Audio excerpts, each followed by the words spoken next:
What's going on, friends? Logan Myerz here for Cinephellas.com to review the new horror film and sequel, The Strangers Pray at Night. Ooh. What? I want to do a quick shout out to Allied Integrated Marketing in Chicago. Thanks for hooking up Cinephellas with a screener of this film. It was a packed house for this. Richard Roper was there from Chicago sometimes, you know, huge fan of his, so it was cool to see him in the audience in front of us. And let's talk about the film, shall we? The film is directed by Johannes Robert. You may be familiar with his work. He directed 47 Meters Down. Essentially, this is a sequel to the 2008 film The Strangers, which is still a great and classic horror film. Yes, classic. It's been 10 years.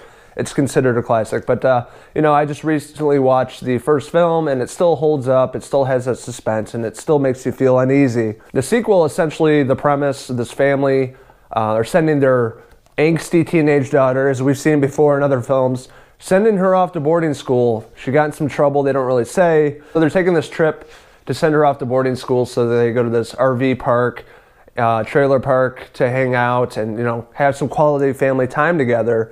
And guess what? Things don't go as planned, as you could imagine. We have Christina Hendricks playing the mom, you know, the brick house from Mad Men. Ow, ow! We have Martin Henderson playing the dad. I'm familiar with him from the original Ring movie.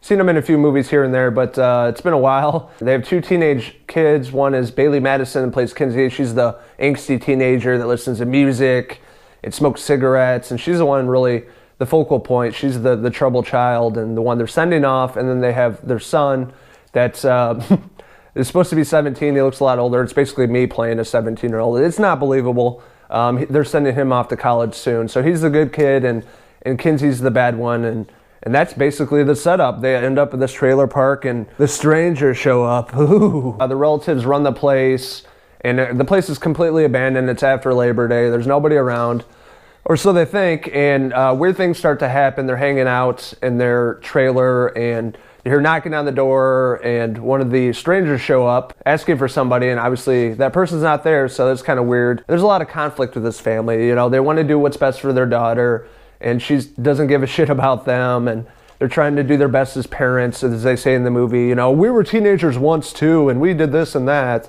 Who cares? So Dollface, pinup girl, and the guy with the mask, the burlap sack mask, kind of like Jason Voorhees, show up again and start to wreak havoc on this family in this trailer park, and they have to do what they have to do to survive. One of the main problems I had with this film is this family, you don't really give a shit about them.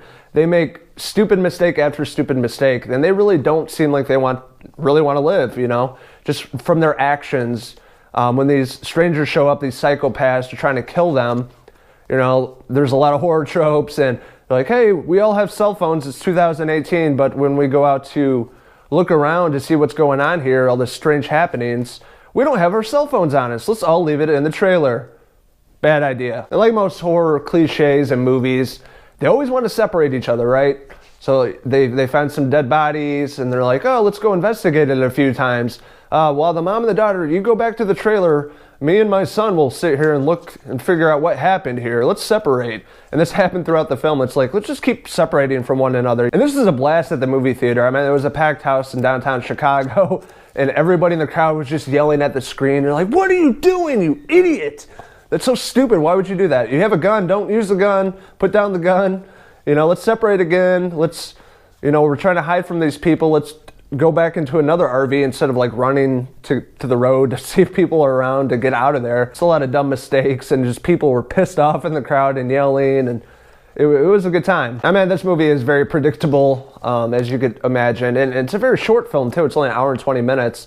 So they basically just set up the boring storyline of the family in the first 15 minutes. They end up at the trailer park, and that's when everything starts happening, and the strangers show up, and that's all we're really given. And there's so many plot holes from the first to the third act. It just makes you kind of pissed off as an audience and scratching your head like, why would you do that? It's really Bailee Madison's character's job to get the hell out of there and figure out what they can do and basically kill these strangers that are you know, trying to prey on them at night. And just like the first film, this is a home invasion or trailer invasion film.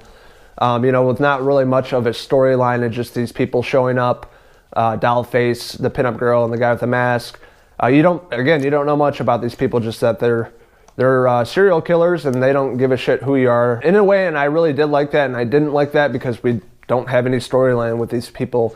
Like in the first film, they just showed up and killed Liv Tyler and her fiance and just left. And with the strangers just terrorizing this family, I mean, there's really no tie-in to the first film, honestly, with the characters or anything. It just, this is them 10 years later, and they're still doing what they're doing best, is killing people and wearing their mask and hiding in the shadows. And another problem I really have with this film, there's no suspense. Like the first one really thrived off suspense and really keeping you invested in the film and keeping you scared. And this movie just, I was not scared at all. I mean, this movie really thrived on jump scares like most films today, and not really building that suspense. And there's a lot of great kills in this movie.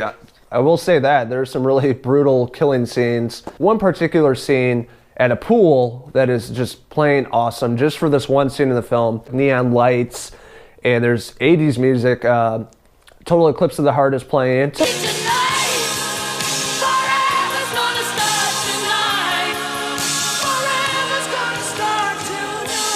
Total Eclipse of the Heart.